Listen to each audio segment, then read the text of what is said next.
Buenos días a todos.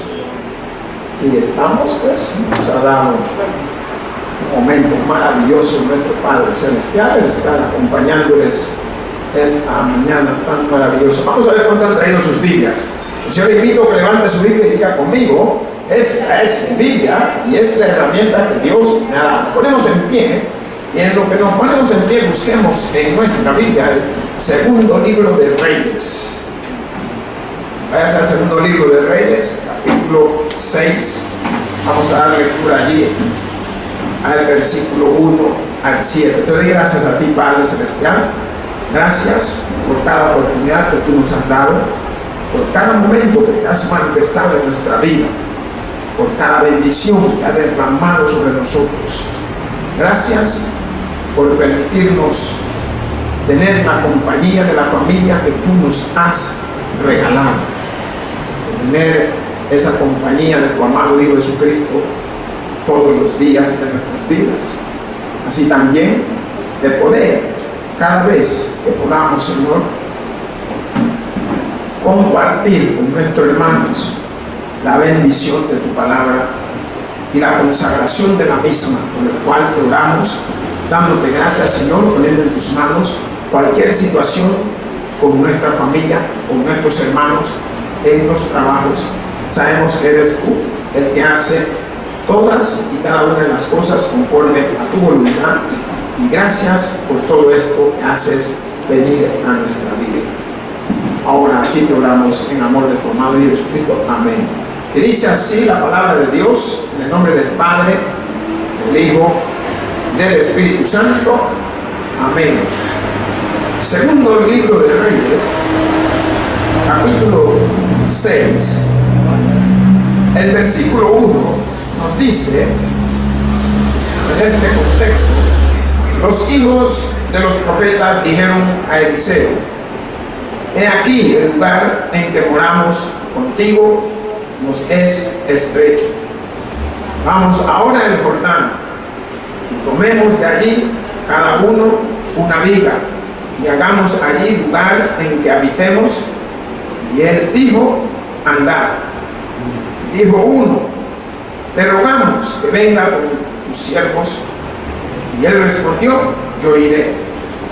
Se fue pues con ellos, y cuando llegaron al Jordán, cortaron la madera. Y aconteció que mientras uno derribaba el árbol, se le cayó el hacha en el agua, y gritó diciendo: ah, Señor mío, era prestado. El varón de Dios preguntó: ¿dónde cayó? Y él le mostró el lugar. Entonces cortó él un palo y lo echó allí e hizo flotar el hierro. Y dijo: tómalo. Y él extendió la mano y lo tomó. Te doy gracias. Gracias por este contexto milagroso. Gracias por mostrarnos la belleza y la profundidad de tu palabra y de los acontecimientos que has hecho. Y todo esto para que el mundo tenga un relato de las cosas que tú has hecho en toda la historia y en todos los tiempos. Ahora, permítenos poder entender las Sagradas Escrituras, permítenos poder reflejar el contexto de tu palabra a este pueblo que ha venido delante de nosotros. Pues a ti hemos orado. Amén y amén. Pueden tomar sus asientos, hermanos. Aquí tenemos un contexto algo complicado, y cuando digo complicado no es por nosotros los cristianos, sino más bien por la gente que está en el mundo, la gente que en alguna manera pues duda de las cosas que la Biblia narra, de las cosas que la Biblia nos enseña, de las cosas que la Biblia nos interpreta. Y aquí estamos viendo el contexto de un pedazo de hierro, si lo queremos poner de esa manera. ¿Cuánto conocen un hacha, hermano? Se me olvidó, hubiera traído uno para enseñárselo a los que no lo conocen. Miren, En primer lugar, el hacha es una herramienta de trabajo para los campesinos, para los taladores más que nada. Y es una herramienta de trabajo que se utilizó y se usa todavía en muchos lugares. Y el hacha está compuesto, hoy han hecho de diferentes aleaciones de metales. ¿Por qué? Porque hay cierto tipo de árboles que se terminan el filo del hacha. Hay cierto tipo de árboles que el hacha, aunque usted le pegue, rebota. Entonces, en los tiempos de Eliseo, los antiguos tiempos, pues habían herreros. Y el hacha no era algo que usted lo iba a encontrar en todo lado. Recordemos que en esos días pues no existían lo que eran, como hoy en día nosotros conocemos como las ferreterías. Hoy usted va a muchas de varias ferreterías a comprar un hacha y le enseñan de diferentes tamaños. Pero en esos días eran algo escasos los hachas. Eran algo, una herramienta, pues, que muy poco podían, aún así, como usted lo va a oír, comprarla. ¿Por qué? Porque en momentos los precios eran tanto que no olvidemos lo que ganaban en esos días la gente. Por tanto, este joven, él, con el afán de poder ayudar a sus compañeros, todos estos jóvenes eran discípulos de Eliseo. Pues Eliseo, el profeta, había abierto una escuela para profetas, en el cual de ahí viene la historia, de donde cada uno de estos jóvenes pues decidieron, viendo que la escuela iba creciendo y el espacio, como la Biblia nos enseña, pues cada vez se estaba haciendo más pequeño, más estrecho.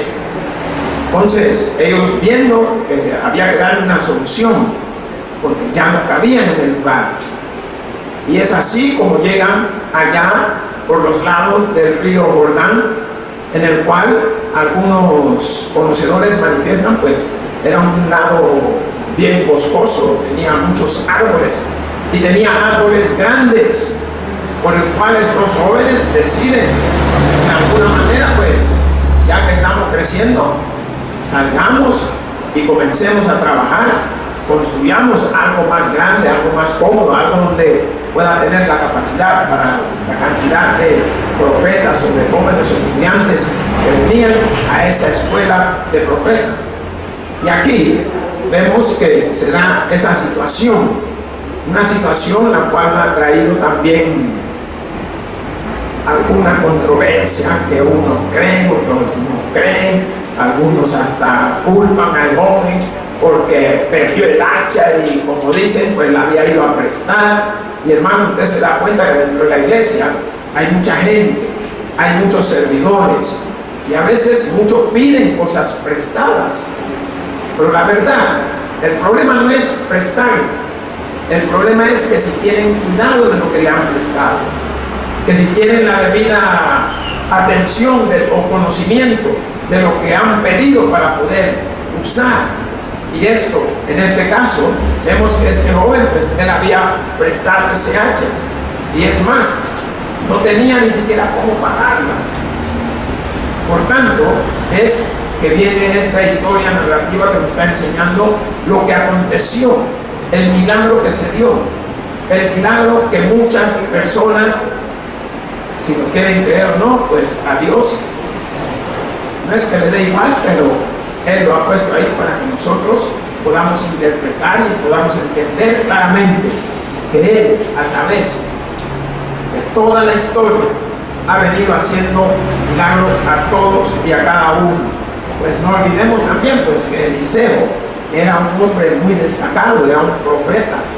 Entonces, él tenía un ministerio prácticamente privado en conformidad a otros profetas.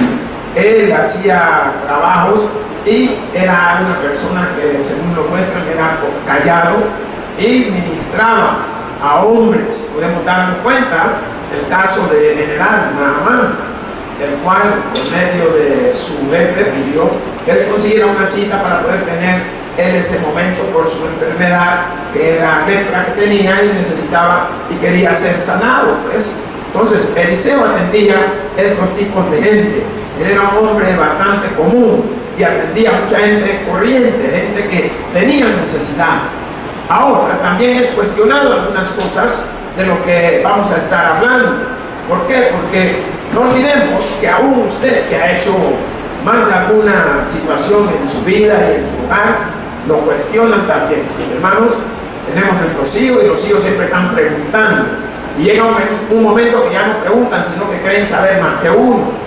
Pero igual, el Señor siempre es el que nosotros debemos de aprender a glorificar. El sermón yo le he titulado El hacha que flotó.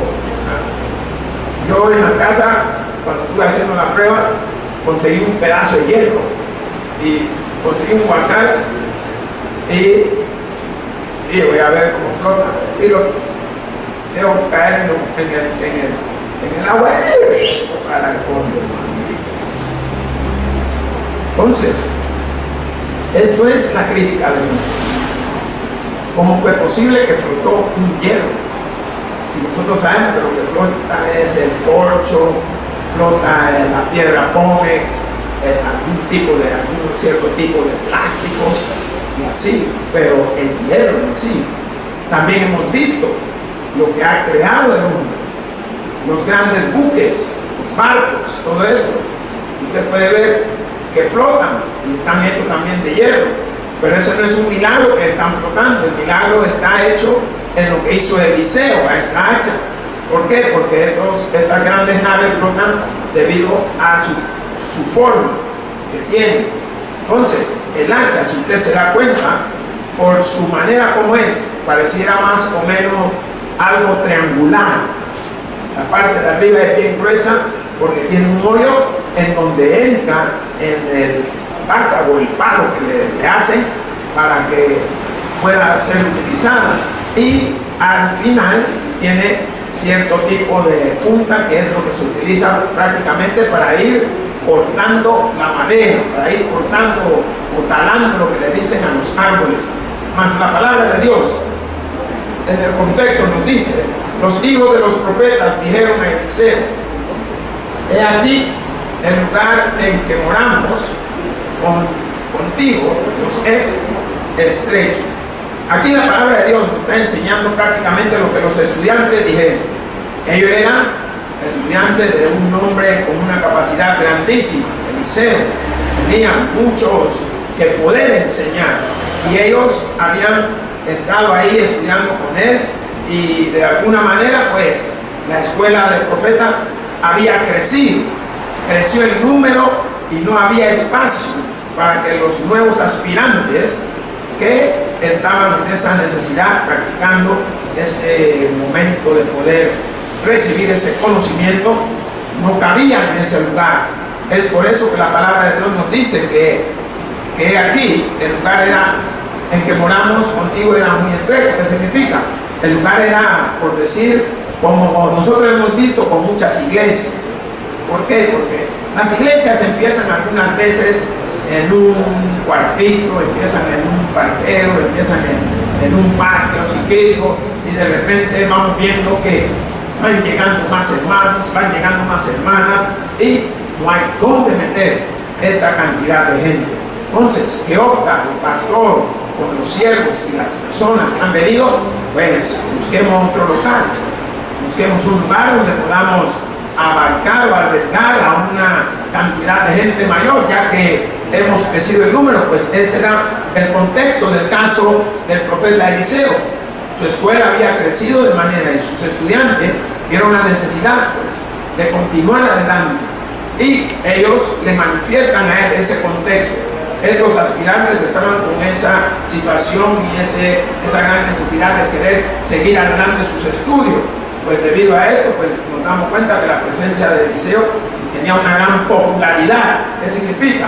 Que había mucha gente que lo seguía, mucha gente que quería conocer. Él era un gran profesor, era alguien que tenía la casta, era alguien que tenía el don para enseñar. Porque hermanos, hay muchos de nosotros que nos metemos en ciertas carreras y nos damos cuenta al fin y al cabo de 2 o 3 años, y algunos se dan cuenta posterior a haberse graduado en la carrera que han recibido, que no traen para eso.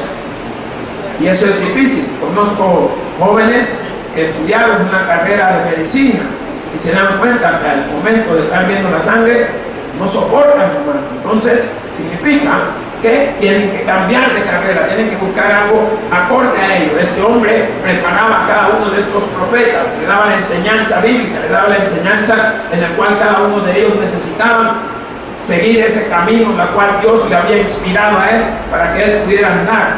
Por tanto, al ver ellos esa situación tan paupérrima, esa situación tan difícil, pues ya estaban apretados, ya se le hacía a ellos de una manera de que posiblemente los nuevos aspirantes le estaban costando poder llegar al lugar.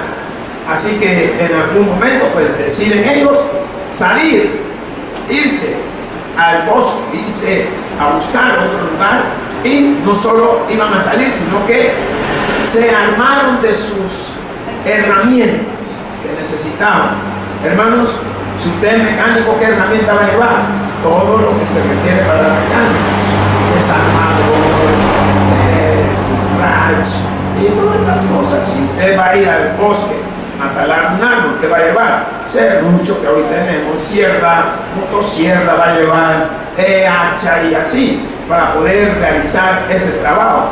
Pues aquí este hombre, que era ese profesor tan grande, él estaba con ese sentir, pues, de poder levantar también para estos niños un edificio más grande. ¿Por qué? Porque cada vez venían más, y él, pues, en su interior posiblemente vio de que ellos tenían razón. Mas la palabra de Dios, en el contexto del versículo 2, nos dice: vamos ahora al Jordán. ¿Qué deciden ellos? Irse al Jordán, cerca del río Jordán, y allí iban a buscar un lugar. La palabra dice: y tomemos allí cada uno una viga, y hagamos allí lugar en que habitemos. ¿Qué significa?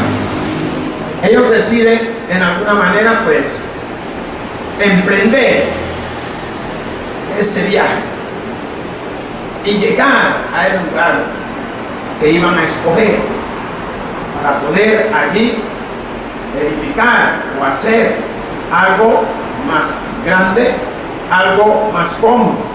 Aquí vemos bien cómo este versículo en su contenido nos está a nosotros revelando que había muchos árboles en ese lugar. ¿Por qué? Porque la palabra de Dios nos dice que ellos fueron al lugar del río Jordán. Recordemos que siempre donde está cerca el río, usted va a ver los árboles verdecitos, lo va a ver más grande que lo que están por las ciudades. ¿Por qué? Porque como tienen un abastecimiento todos los días, no es como usted que se acuerda, ahí tiene sus 2 o 3 plantitas y se acuerda cada 3 años de echarle agua. Entonces, yo le dije a mi esposa, me gusta comprar las plantas de dólar, porque son plantas plásticas y solo se le echa agua una vez al mes o una vez cada año, porque solo la vas a lavar. Pero te compran este montón de plantas y después no hay, y se le están muriendo esta, que se está secando la otra. Entonces, ellos decidieron ir a ese lugar, porque la palabra de Dios dice: vamos al Jordán y tomemos allí cada uno una viga y hagamos allí lugar en que habitemos. Y él dijo: andad. ¿Qué les dijo Eliseo? Vayan pues. En ese momento, respondiendo a la pregunta o a la respuesta que ellos necesitaban, él en alguna manera pues los motiva que fueran a ese bosque. ¿Por qué? Porque el Valle del Jordán, como es tan grande, era un área en el cual había espacio. Entonces los estudiantes querían en alguna manera ir a cortar árboles. Yo no sé, ¿hay alguien que ha cortado algún árbol con hacha alguna vez? Amén. Bien, hermano, si usted no está acostumbrado, hay que tener un conocimiento. ¿Cómo vas a agarrar el hacha?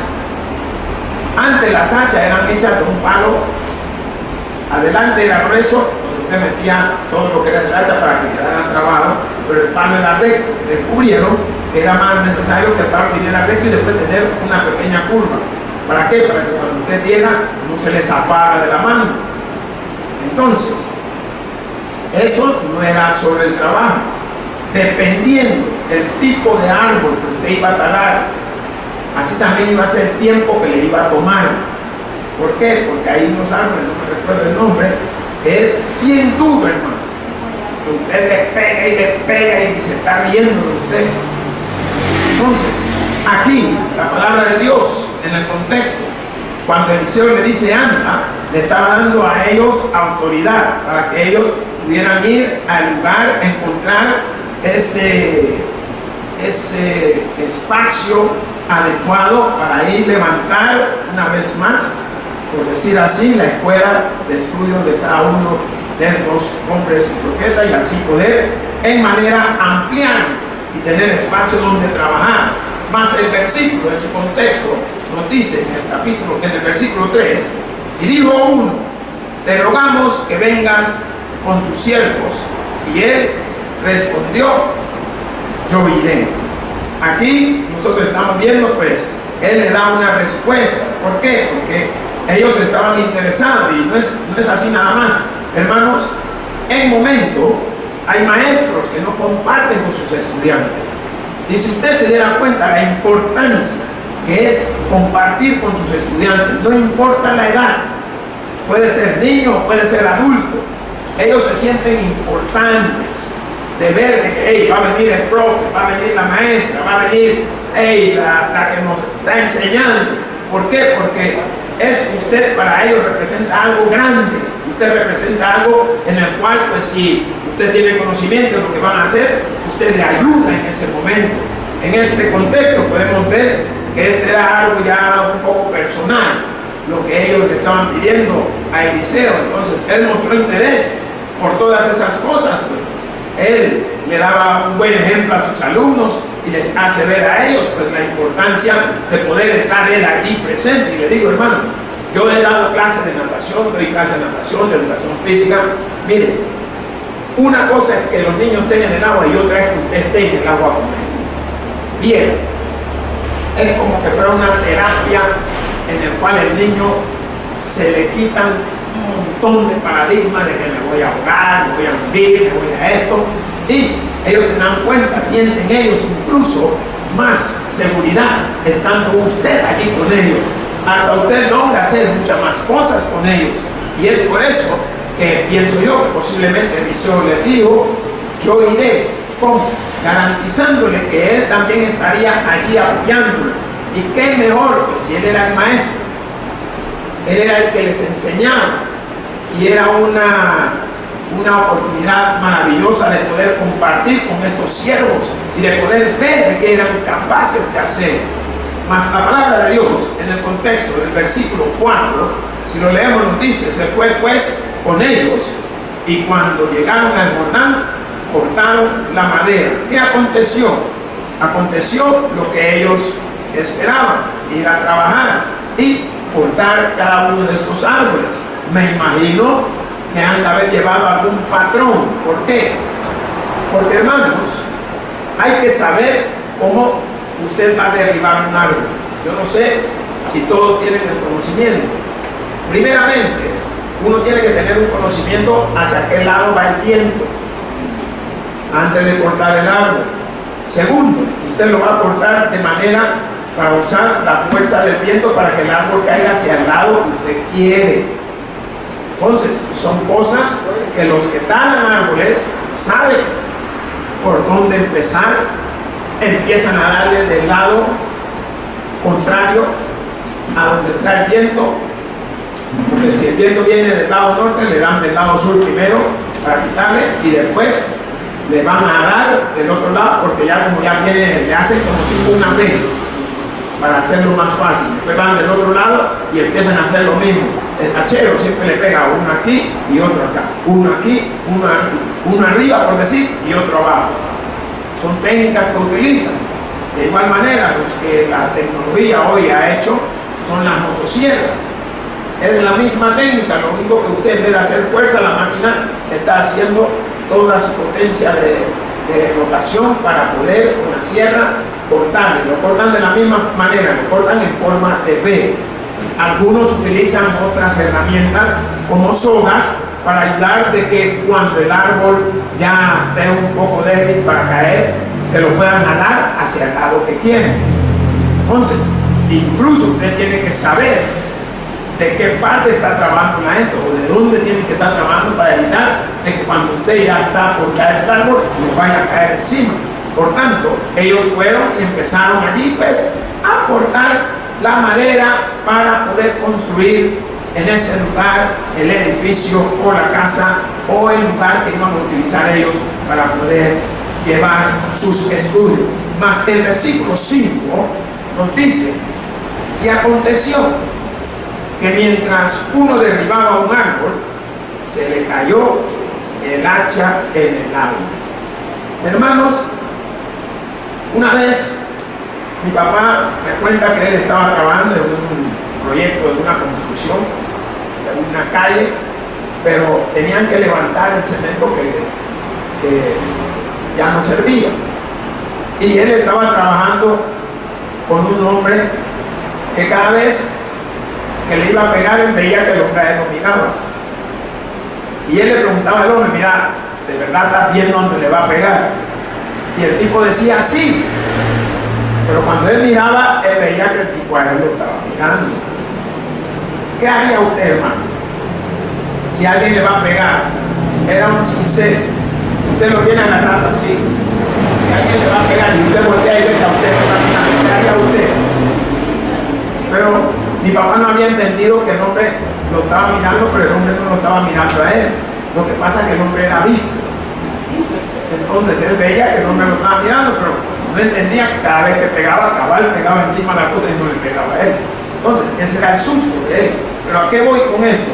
Lo que les estoy enseñando, hermanos, es lo que aquí nos dice, que mientras estaban trabajando se dio un fenómeno que a veces no esperamos, y eso sucede en todo y en cada una de las diferentes cosas que hacemos. Siempre hay accidentes. ¿Qué sucede? Él estaba en alguna manera pues dándole al árbol, y sucede que la palabra de Dios nos dice que se le cayó el hacha. Hermanos, el hacha tiene varios motivos o varias situaciones por las cuales se puede caer. Uno, o el palo donde lo habían metido era muy delgado. No sé si usted se ha dado cuenta, hay personas que traen almáganas. Las almáganas son contrarias al hacha, son para golpear, son bien pesadas, hay de diferentes pesos, de 1, de 3 libras, de 5, de 10, de 20 libras, y así van para arriba. Entonces, estos aparatos, a veces cuando el palo es muy pequeño, cuando usted lo mete, debería de quedar trabado. El momento se traba, pero con el uso se va afumando. Entonces, ¿qué es lo que hacen algunos albañiles o algunas personas que tienen conocimiento? Lo rajan arriba y le meten una cuña. ¿Y qué sucede? Se hace así como humo, se sopla. ¿Qué le parece? Y al tenerlo así, ya lo pueden trabajar, pero de igual manera, esa cuña, con el momento y la vibración, se va moviendo. ¿Y qué sucede? En una de esas, cuando usted le da, le pegó el palo a la cosa, pero ya va volando el pedazo de metal, hermano. Y hay una situación que era bien delicada, que nosotros podemos hacer mención. Esta situación se manifestaba en un contexto en el cual podíamos ver pues lo que acontecía. ¿Por qué? Porque imagínese usted un pedazo de hierro que por la fuerza con que usted le da, en vez de pegar, sale en dirección a saber hacia quién. A mí me gustaría, si usted tiene su Biblia ahí con usted, busque allí en su Biblia, vámonos a Primera de Samuel. Busque Primero de Samuel. Vamos a buscar el capítulo 13. Voy a darle un contexto conforme a lo que acontecía cuando sucedían esos casos. Vamos a buscar allí el versículo 22. Dice la palabra de Dios en el libro Primero de Samuel 13, 22 nos dice: así aconteció que en el día de la batalla no se halló espada ni lanza en mano de ninguno del pueblo que estaba con Saúl, y con Jonatán, excepto Saúl y Jonatán, su hijo, que las tenían. Aquí estamos mostrando el contexto de por qué no había cierto tipo de herramientas. Algunos creen que en alguna manera pues estas herramientas se escaseaban. Estas herramientas no eran de que no las tenían, eran gente especializada que las hacía. Por tanto, este joven que había prestado este hacha pues era en alguna manera pues escasa, y esto es lo que trae a su pensamiento cuando él dice que el hacha se le había zafado y gritó diciendo: ah, Señor mío, era prestada. Entonces él en realidad no sabía cómo iba a conseguir una, no sabía a dónde iba. Bueno, no podía pensar en comprar una, porque según se manifiesta parece que eran algo caras también. Y no solo eso, dependía del lugar donde vivían las personas. En momento tenían que emprender ciertos viajes a ciertos lugares que en alguna ocasión eran también hasta muy lejos. Por tanto, en este contexto, cuando la palabra de Dios nos dice que había acontecido que uno derribando el árbol, pues él trabajando, y uno con qué afán estaba trabajando. Yo no sé si a usted le ha pasado, a mí me ha pasado, pero con el martillo, que estoy clavando algo y de repente salió el pedazo de hierro para adelante y le pegó a la pared. Hay que darle gracias que no le pegó a alguien. Este joven, si usted se da cuenta, la palabra de Dios en el contexto dice: y gritó: ah, mi señor era prestada. ¿Por qué? Porque se le zafó y se le fue al agua. Pues, según dice, que el río Jordán en cierto momento era un río muy lodoso. Por tanto, lo dificultoso allí era ver de qué manera se iba a encontrar el hacha. No era tan fácil.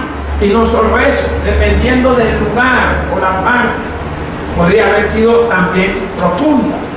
Por tanto, este joven afligido, pues él muestra claramente ese acontecimiento.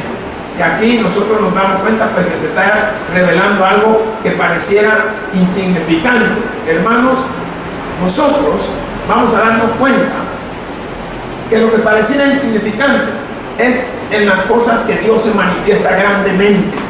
¿Por qué? Porque ¿qué cosa hay grande para Dios? Nada.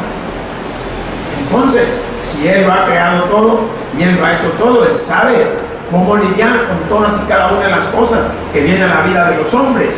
¿Por qué? Porque muchos de nosotros en momentos no entendemos claramente lo que Él está haciendo, no entendemos de la manera como Él lo está manifestando. Así que Dios, lo que nosotros necesitamos hacer, pues en alguna situación difícil, en alguna situación penosa, orar, hermano.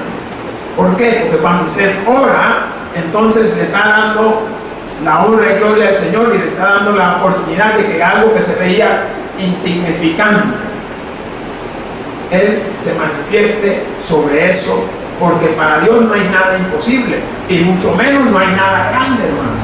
Para nosotros podría ser grande el problema, pero Él no lo ve de esa manera. Entonces, este joven, el cual se le zafó el hacha, sintió que se metía en problemas. Por eso gritó diciendo y avisándole a Eliseo y haciéndole ver la condición en la que él había recibido ese hacha. Y hermanos, y eso es lo que sucede con muchos de nosotros. Yo no sé cuánto han prestado algo y se les quebró. Yo no sé cuánto han prestado el carro y se les quedó, hermano. Y miren, no es tan fácil. ¿Saben por qué? Una vez llegué yo a los Estados Unidos, allá donde mi hermana, y mi hermana, como trabajaba, el que estaba de vacación era yo. Cada vez que ella se iba, yo tenía que irla a dejar del trabajo y me quedaba el carro, hermano. Yo andaba en el carro para buscar que quería y todo eso. Y no me va a creer, en una de esas se me quedó el carro. ¿Y saben a quién le tronó arreglarlo? A mí. Pagué más de 300 y algo de dólares para que arreglaran. Tengo que cambiarle el alternador, tengo que hacerle no sé qué cosa al motor. No, hombre. Y dije yo, ya aprendí mi lección. Por andar prestándome trono a mí pagarlo, porque ¿a quién se le dañó? ¿A ella o a mí? A usted. Entonces usted tiene la responsabilidad de responder. así también nosotros podemos ver lo que hizo Dios por nosotros. ¿Por qué? Porque viendo Dios lo que éramos nosotros, pecadores, y nadie quería solucionar las cosas, pues Él, a través de la cruz del madero, donde muere su Hijo, toma ese momento maravilloso para darnos a nosotros también, por medio de su Hijo, esa salvación que cada uno de nosotros tenemos. Más la palabra de Dios en el contexto, cuando nos dice que este joven había gritado, pues él se sintió en alguna manera pues frustrado. Pues. ¿Por qué? Porque ¿cómo lo iba a recompensar? ¿Cómo lo iba a devolver? ¿Cómo lo iba a pagar? Y hermanos, si usted se da cuenta, mucha gente le gusta prestar cosas. Yo aprendí aquí en El Salvador, cuando te piden prestado, o es prestado o quiere que te lo des. ¿Por qué? Porque tuve un compañero cuando jugábamos y me decía, mira, Chan, préstame 5 pesos. Y yo se lo di.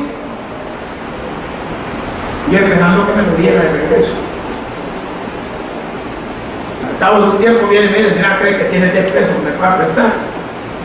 Se lo doy. Yo dije, bueno, ya no me va a deber 5, me va a deber 15. Me mando. Al cabo de un tiempo viene y me dice, mira, cree que me puede prestar tanto. Quería que le prestara 15. Vengo yo y le digo, mira, ¿te acuerdas la vez pasada? Me pediste 5 y te lo di. Sí, pero te lo voy a dar, me dijo, está bien. ¿Y los 10? No, hombre, si te voy a dar todo, vaya. Entonces, ¿cuánto es lo que me debe? 15. Tú sabes, esos 15 y me vas a deber 30. ¿Creen que se puso a reír? Se enojó. ¿Cómo te voy a deber? Si no me debes 15, pues usa esos 15 y debeme 30. Ya no le di nada. ¿Por qué? Porque son gente que tiene una interpretación equivocada de los conceptos. Si tú pides prestado es porque tú te estás haciendo responsable de poder devolver lo que vas a prestar. Entonces no diga préstame, dime, ¿cree que me puedes regalar? Ya la persona sabe que no te va a volver a mirar esperando que cada vez que te ve que vienen sus 10, 15 pesos, no. La persona va a saber que vienes tú y cuando tú le dices, regálame, hoy no tengo, aunque tú tienes. Porque así nos pasa, hermano. Este joven, al ver esa situación tan difícil, para algunos pudo ser bien insignificante, pues. Bueno, como quien dice, como algunos dicen, se perdió, hermano, no es así. Y tu responsabilidad ¿dónde está? ¿Ah? ¿Cómo vas a llegar a la persona? Mira, se me perdió. No sé qué día andábamos encima, mi hijo tenía como 4 años, andábamos encima. Y me dice la Ana María, mira, yo voy a ver aquí los cosméticos y le digo yo, voy a ir a ver dónde están los aparatos. Ya ves que los hombres están viendo aparatos de sonido y no sé qué. Y las mujeres los cosméticos. Y el niño se viene conmigo y yo estaba viendo ahí unas cosas de sonido bien chido y él también. No sé qué miré para no sé cuándo veo unos.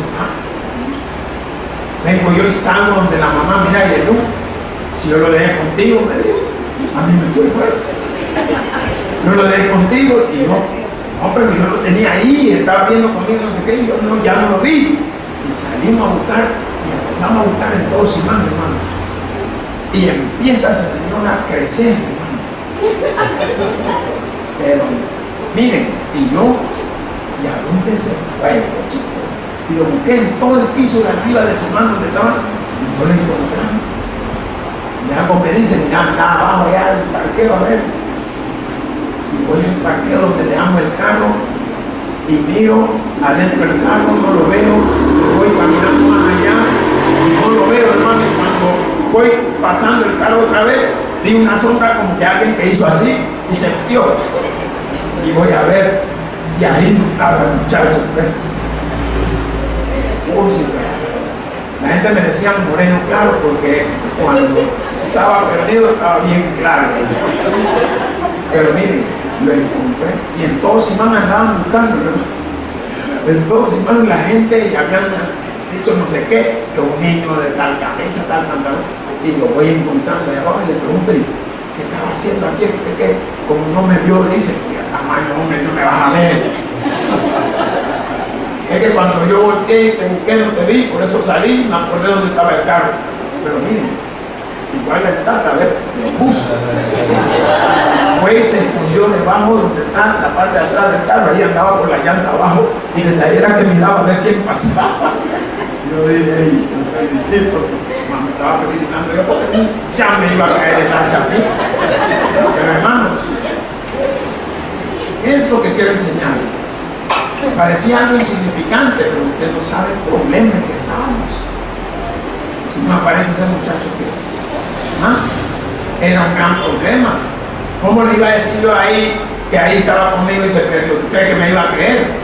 Mire, yo creo que me hubiera hecho de su mismo tamaño, del hachazo que me hubiera dado. Pero gracias a Dios, todo salió diferente. ¿Qué es lo que le estoy enseñando? El acontecimiento que se estaba dando. ¿Por qué? Porque ahí parecía algo bien, de una manera, vaya a Salmo, busque Salmo 34:6. Quiero ver un contexto aquí. Salmo 34:6. Si lo tiene, me da un amén, hermanos. A la gloria de Dios. ¿Qué nos dice ese versículo?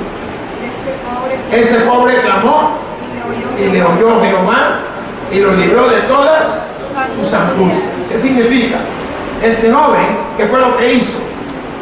Este joven clamó. ¿Qué él hizo? Gritó: ah, Señor mío, era prestada. ¿Por qué? Porque él, cuando gritó, estaba mostrando, se le había ido el hacha. Y usted sabe lo que significaba un hacha volando, hermano.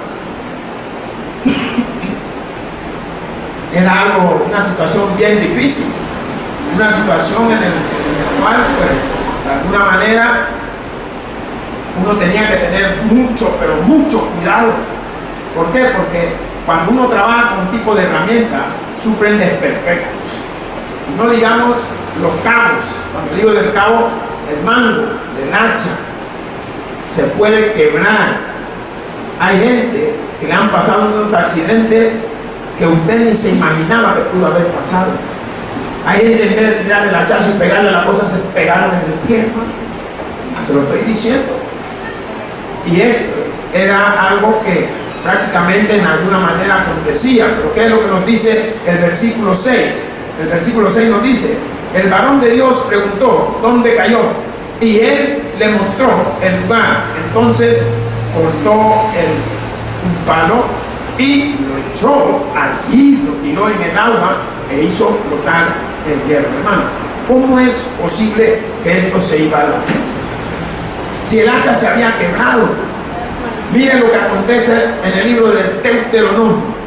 Váyanse a Deuteronomio, capítulo 19, el versículo 5. Si lo tienen, me da un amén. ¿Qué dice ahí la palabra de Dios?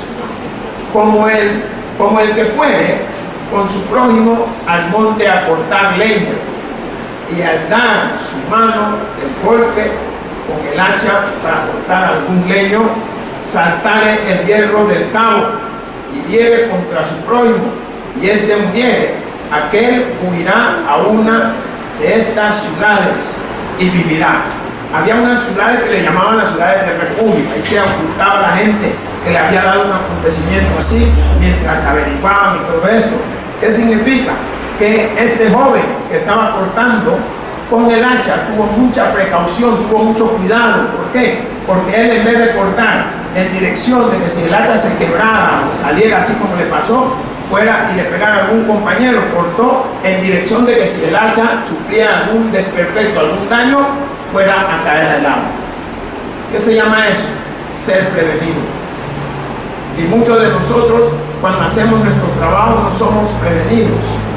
Solo lo hacemos, y a mí me ha pasado varias veces por andar de apurado o de no sé qué. Me salió algo mal, tengo que repetirlo. Me golpeé, me rompí el dedo, y así le pasa a mucha gente. ¿Por qué? Porque no previenen, no están listos para poder hacer conforme a como debería de haber sido cada una de las cosas.